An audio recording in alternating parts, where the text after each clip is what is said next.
Hi there. Happy Wednesday. Enjoy today's video. See you later.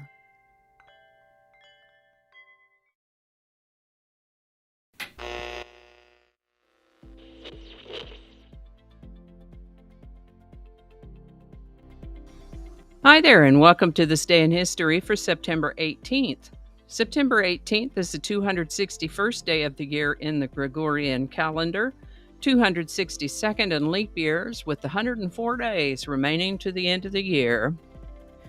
Today's word is eccentric. Eccentric is an adjective, sometimes used as a noun. It's pretty easy to figure out if you think of the part of the word centric as having to do with the center. Eccentric means off-center. But let's see what the dictionary has to say about it. Merriam-Webster, for example, defines eccentric as deviating from conventional or accepted use or conduct, especially in odd or whimsical ways, such as an eccentric millionaire. These days, with inflation, I think we ought to promote that to eccentric billionaire. Eccentric can mean deviating from an established or usual pattern or style, such as eccentric products, or deviating from a circular path, such as an elliptical or eccentric orbit. Eccentric might mean located elsewhere than at the geometric center, or having an axis or support so located as in an eccentric wheel.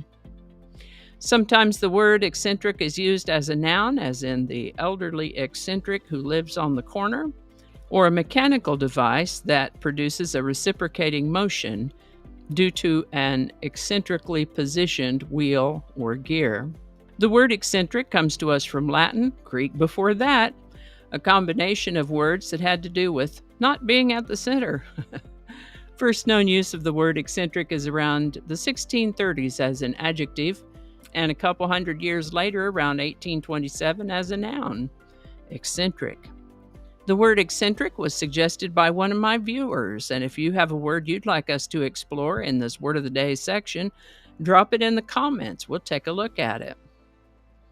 And with that, Constantine the Great decisively defeated Licinius in the Battle of Chrysopolis on September 18th in the year 324, thereby establishing Constantine's sole control over the Roman Empire.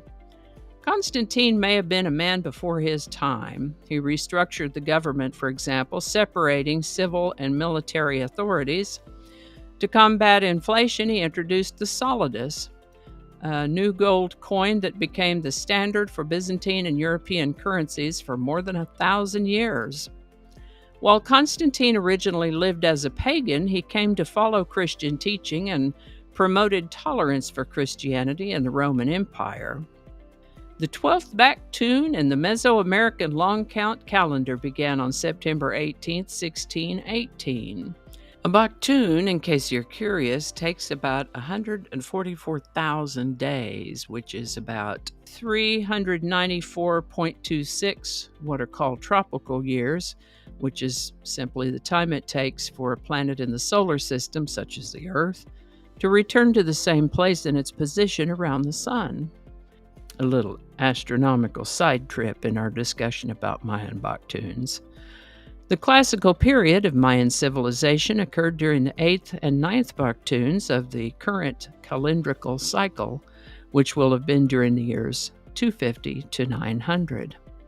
This is the birthday of English lexicographer, poet, playwright, and literary critic Samuel Johnson, born September 18, 1709. Now, what in the world is a lexicographer? Well, let's break that down a little bit. When you see the word part ography, it means the writing of or writing about. Ographer would refer to someone who writes. Lexi has to do with language, so a lexicographer is one who writes about language and is the word given to define one who writes dictionaries. Samuel Johnson wrote a dictionary of the English language, which was published in 1755. He himself lived to the age of 75. The first cornerstone of the United States Capitol was laid by George Washington himself on September 18th in 1793. On September 18, 1870, the Old Faithful Geyser was observed and named by Henry D. Washburn. Voyager I took the first distant photograph of the Earth and the Moon together on September 18, 1977. On September 18, 1980, the Soyuz 38 carried 2 cosmonauts, one of them a Cuban, to the Soyuz 6 space station. Today's song is Play That Funky Music by Wild Cherry, number 1 on September 18, 1976.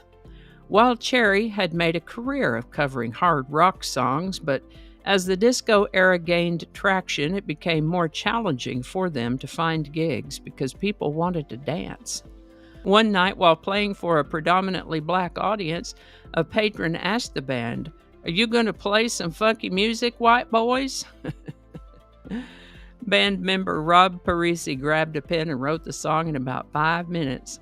I'd say the song aptly describes the predicament of a hard rock band adjusting to the disco era. Play That Funky Music by Wild Cherry, number 1, September 18th, 1976. Link in the description.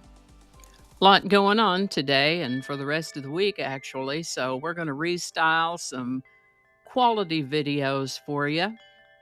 To make up for it, I'll insert a picture of my little dog Ripley right here. Alrighty, see you tomorrow.